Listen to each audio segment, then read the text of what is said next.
Hey guys, it's Damien from Marketing Food Online. I hope you guys are having a great day. So in this podcast, I'm going to talk about the 6 questions you need to ask yourself before you start a cottage food business, which is of course a home-based food business. So let's delve into these 6 questions and see what is right for you.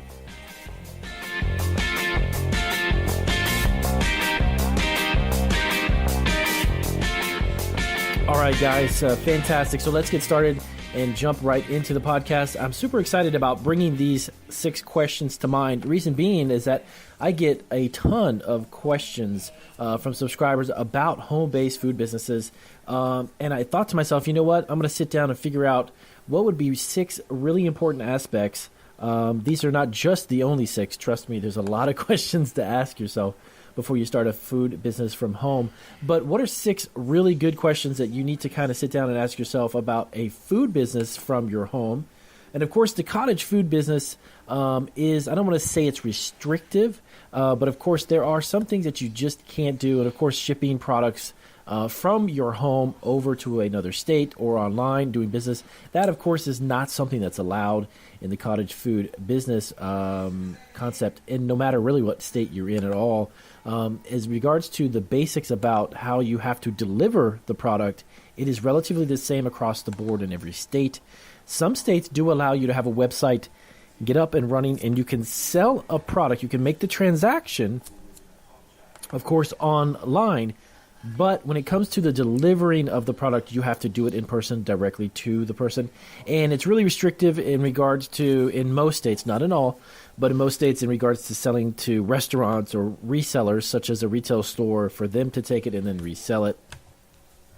So let me hop into these 6 questions. And these are going to be great just to give you a good kind of jump start when you want to kind of brainstorm and figure out what it is that you really, really want to do from your home. And keep in mind, just I don't want to make this a negative podcast about the ideas of home-based food businesses, and I don't want to steer you away from it, but I just want to just open your eyes to it and just be aware of what you can and can't do, and then just basically go all in and do what you can and make what you can. And of course, there's a lot of local places to sell.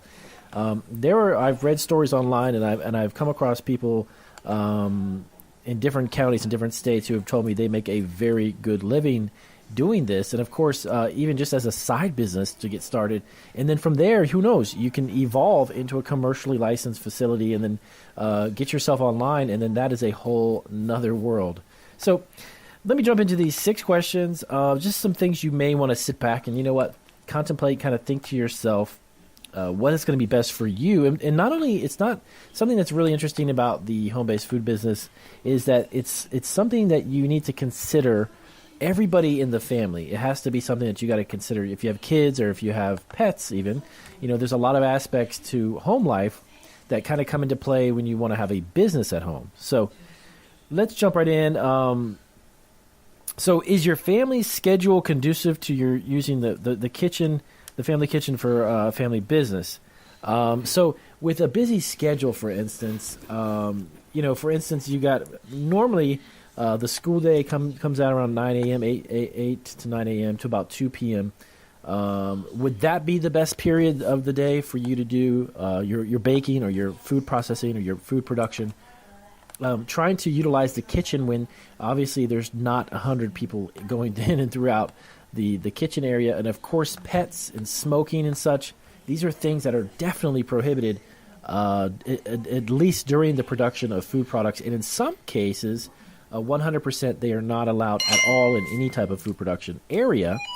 But figuring out what exactly is the best schedule that would work around your family, and of course your family's needs, is something to think about. It's super important. When you also comes down to it, if you get your family on board and everyone's supportive of it, it's going to make it much easier for you to have that kitchen space available for your food production during those times, okay? You may, like I said before, you need to figure this out for yourself because everyone's scheduling, of course, everyone's family's activities are different.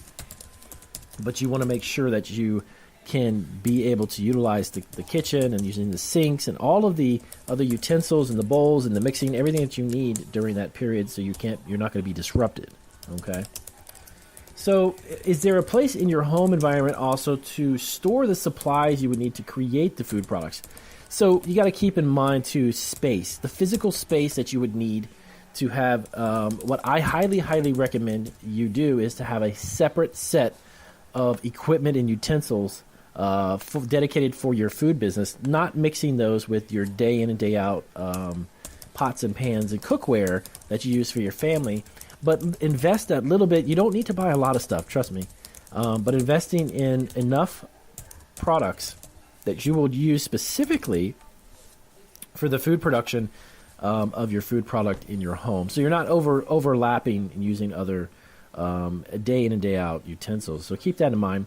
And plus just the fact that you're going to need, it's not only the ingredients, keep this in mind too, you need to have the space available for the ingredients as well as the equipment that is going to be used to produce the food product. So let's move on to the next one. Now, does UPS you got to keep in mind, you're going to be, you could go online, by the way, and you can order supplies online and have them delivered to your home that you're going to use to create food products. You don't have to buy them. There's no regulations or requirements that I have ever heard of that you have to buy the products locally. You can get them online, but keep in mind your neighborhood in regards to is it feasible for, like, let's say USPS or FedEx or DHL or UPS to deliver all of the ingredients and all of the stuff that you're going to need to produce your product. So because periodically, I'm sure, as you go through the ingredients, you'll need to buy more of it. So it's going to be a regular occurrence.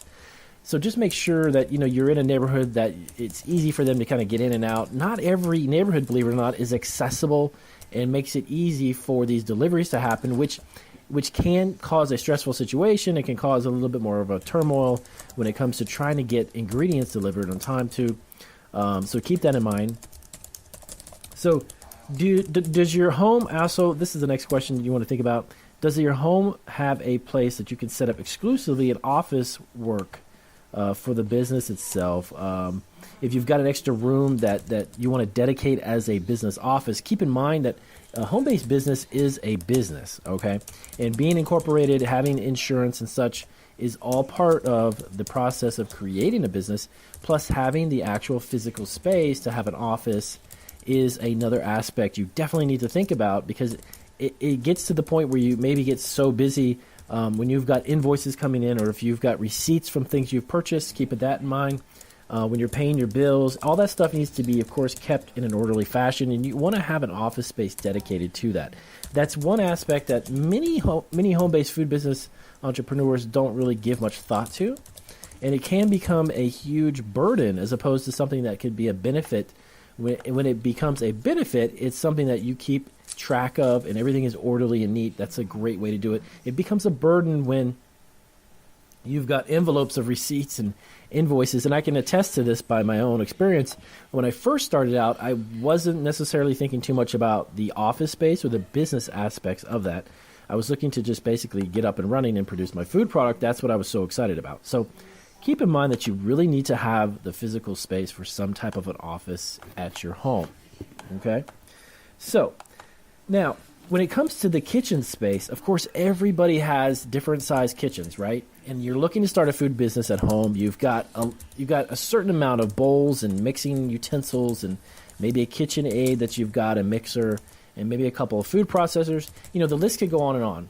But keep in mind, the next question would be does your kitchen have a setup capacity for you to really efficiently produce a food product from home and have the ability to do it to where you're not cramped or cluttered?